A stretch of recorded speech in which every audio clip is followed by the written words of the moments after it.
I soon sent the following memo to my boss. To Mr. Big, Jr., CEO, from Loyal Eye Minion, Director of Marketing. RE, Ice Girls, an idea to turn this thing around.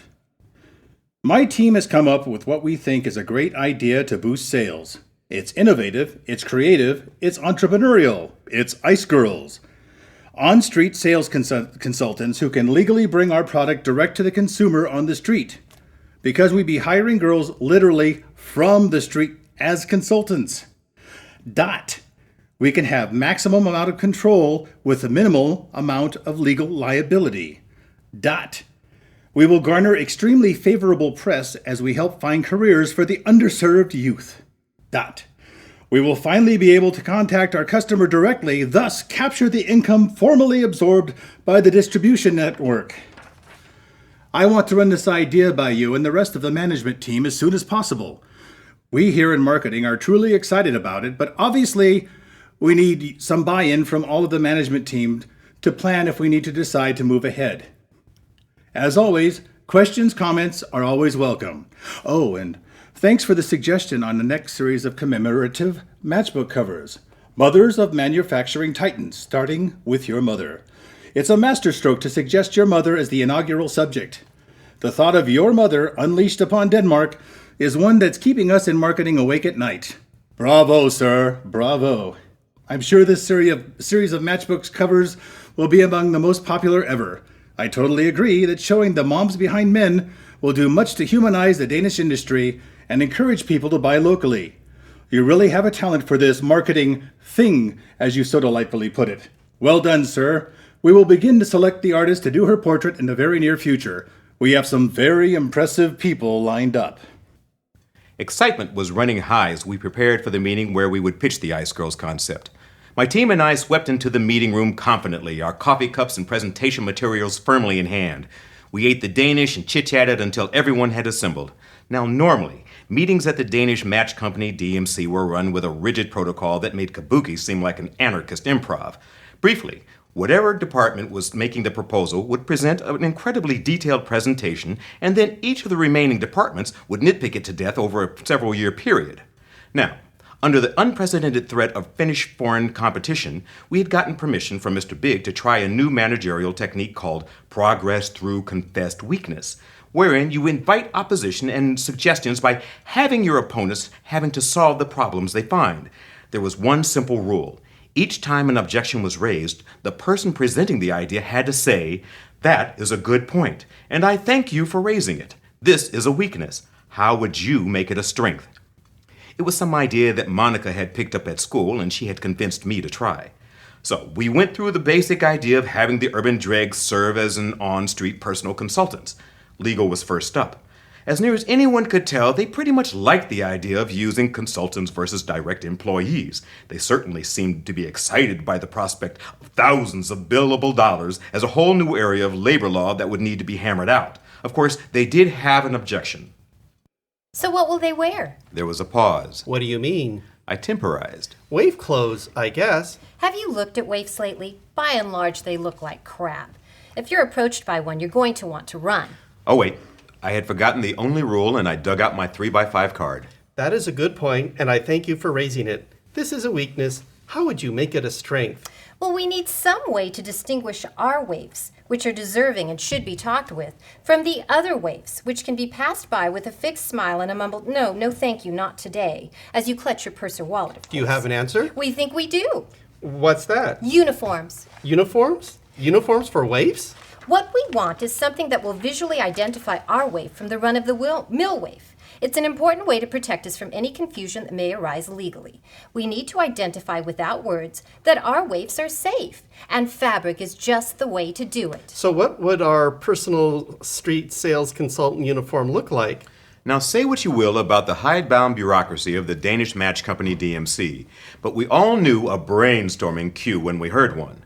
With years of experience within virtual minutes, we had several big pieces of butcher paper taped up against the wall, elected the scribe to write down the suggestions, had found several markers with different colors, and had assured one another that there was no such thing as a bad idea. In a somewhat shocking break with brainstorming protocol, we did not break up into small groups. I was the group facilitator. Okay, people, close your eyes and tell me what you see when you see a waif. Unkempt hair. Smelly. Lots of them. Barefoot. T-shirt. T-shirt with logo. Ratty t-shirt with logo. Oversized ratty t-shirt with logo. Layers. Shopping cart. Dirty fingernails. Hat. Scarf. This is good, people. Let's take a break. We all considered the list. Okay, I like the oversized ratty t-shirt notion with our logo. It's a way to brand them without saying uniform. Yes, it retains their street credibility. Yeah, we wouldn't want too much street credibility from actual street people. This was from Alan, of course. Alan, remember, passive-aggressive sarcasm counts just as negative as real negativity. Once again, a stream of 5 Cronin bills began to migrate toward Ingrid. Like shooting fish in a barrel. Some were said to hear her mutter. Okay, people, let's focus up here. I am worried about the ratty part. This was from Monica. How so? Ratty is hard to pull off consistently. If our logo is going on this thing, then we tell the Wraiths to rat them up, they might just go and do something really ratty and take it too far. Go on. Well, we can raticize the t-shirts ourselves. We can figure out where we want the holes and the stains to go. Designed rattiness? Yeah, we can put reinforced seams and stitches so they will only tear and wear the way we want them to. And let us put an artful hole over the shoulder and a tear showing the hint of a bare midriff. That was a home run. General nods around the table. Okay, good. The waif uniform will consist of a ratty t-shirt with a bare shoulder and the hint of a bare midriff. Thank you, legal, for... I think we have a slight problem here. Interrupted facilities management. Facilities management who had never said anything in a meeting before. Okay. I'm not sure about calling them t-shirts. I mean, if we want the little draggers to feel good about them, we should call them something else. I dug out my 3x5 card. This is a good point, and I thank you for raising it. This is a weakness. How would you make it a strength? Well, why don't we call them something more professional, like smocks or panniers? Yeah, panniers might work. If they were bicycles. Alan? Sorry. So something that gives them a certain sense of panache. Savoir-faire. French. Everything sounds better in French. Everyone tried to remember his or her high school French. Alan was first, of course. Chemise de fille d'allumette. Nice. I like it. Classy with a touch of mystery. Much better than holy t-shirt. Batman. Excellent work, people. Now, color for the chemise de fille d'allumette. What color says designer waif on street personal sales consultants? Orange. Burnt orange. Gray. Dingy gray. Black. Blacky black. Sky blue. Faded sky blue. Brown. Brownish brown. Saint-Tropez sand with a hint of puce moiré. This, incidentally, was an exception to the there is no bad idea while brainstorming rule. Okay, enough good work, people. Let's see what we got. We all considered the list. Black is too negative. Blue's too happy and summery. I like gray.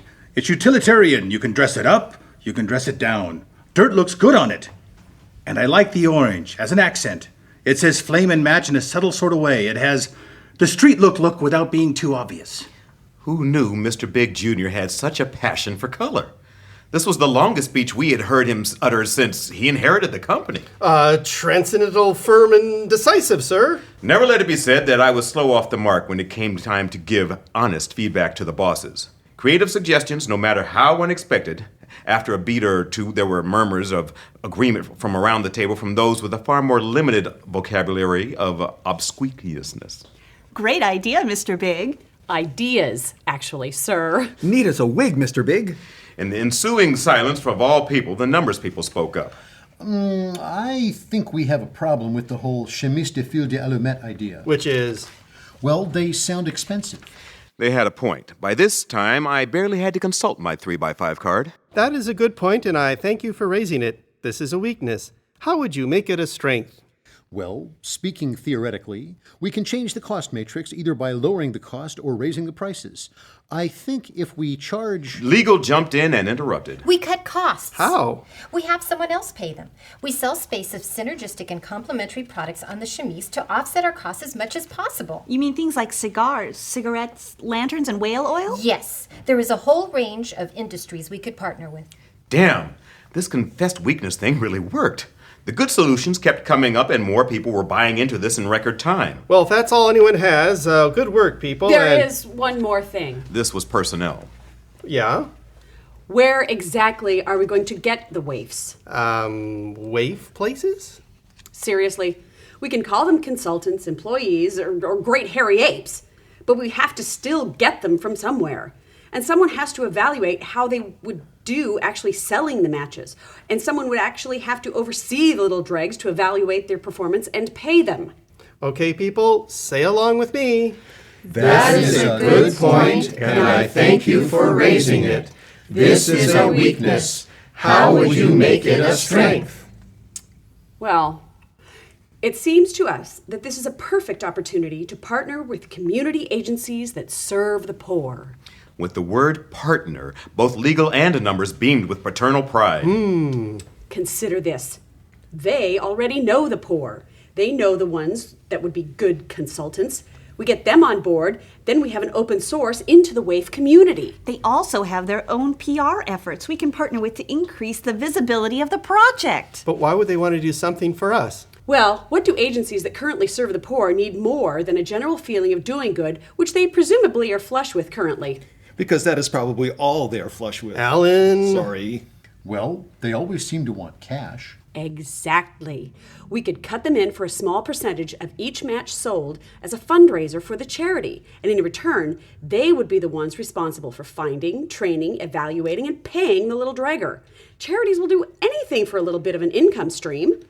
A very small percentage would actually work, Said the still beaming numbers people. And having them actually do the administrative work further insulates us. Added legal, also beaming. That is an excellent idea. And linking our marketing to that of the charities gives us their credibility. Again, the murmurs of agreement and, dare I say, even excitement as the tide seemed to be turning our way. The glowering hope that was distribution felt compelled to speak. We got a problem with this. Okay, what might that be? What we got works good. We go with this and it doesn't matter. It doesn't work. We are annoying some very important people who don't like to be disappointed. No distributors, no sales, no company. Hoping that my coalition would be able to withstand this challenge, I recited the mantra of the day. That is a good point, and I thank you for raising it. This is a weakness. How would you make it a strength? Break kneecaps. There was a titter of nervous laughter to this formulation, but to be honest, this was distribution's normal solution to most problems. Numbers took the first crack at it. Assuming that our good friends are speaking metaphorically, breaking their kneecaps would place us in a far more advantageous position cash flow-wise. 60% of the final cost of a match is soaked up by the independent distribution network. If we can divert just 20% of that income to us through our own distribution channels, that's a pretty good boost to us. The number guys looked pleased with that notion. Break kneecaps. Listen, we're not saying that all our distribution needs to be done with ice girls. As a practical matter, it will only work in dense city cores where there is a concentration of both poor urban waifs willing to work for next to nothing and match-using consumers wanting to save a few ore.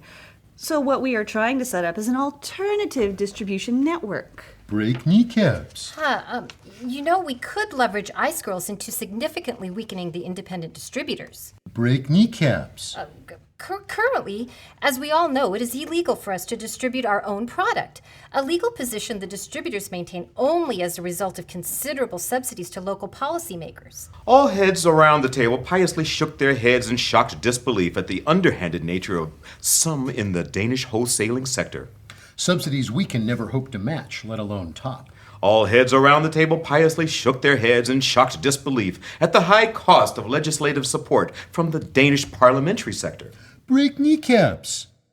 If, however, their income stream is disrupted, it follows that the amount they could divert to said legislative procuring activities would be diminished, thus ultimately lowering their government level of protection. Or at least getting us in the neighborhood we could compete with them. Break kneecaps. Mr. Big broke in. I like the way you're all thinking here. We soften them up with this Ice Girl idea, then swoop in and buy them ores on the kroner once they figure out their days are numbered. In the meantime, we get the laws changed and allow our strategic infant industry to survive. Breathtaking in both originality and concept and execution, Mr. Big. A masterpiece. We are lucky to have a visionary giant such as yourself to lead us in such turbulent times as these. This, needless to say, was me, a trifle wordy perhaps, but a lifetime in a bureaucracy has told me that when sucking up, it is almost impossible to go too far. It's not like any boss has ever said, "Good point, but you took too many words to say how brilliant I am." After a pause, honestly shorter than the one before, the other comments came in. Transcendental, firm, and Visionary. Strategic. Decisive. Amateurs. Mr. Big leaned backward. I also like the bare midriff idea. A respectful pause followed. Mr. Big leaned forward and slapped the table. Damn it, people, I want this to happen, and I want it yesterday. Those damn Finns are ripping us a new one every day, and we're not going to take it anymore. It's time to show them that we Danes can do once we put our minds to it. yeah. Invade Scotland a couple of 100 years ago when no one much lived there. And then left once we got a good look at the place. Invent flatware with remarkably clean lines. Draw a slanted line through some of our O's. And use these little girls to sell our goddamn matches. The roar was almost Viking-like in intensity. Not in the rape and pillage causing all over Western Europe and Northern Africa, fear you sort of intensity, mind you, but more like a, hey, that's a pretty nice all-you-can-eat smorgasbord you got there, Lars, sort of passion. Chapter 3.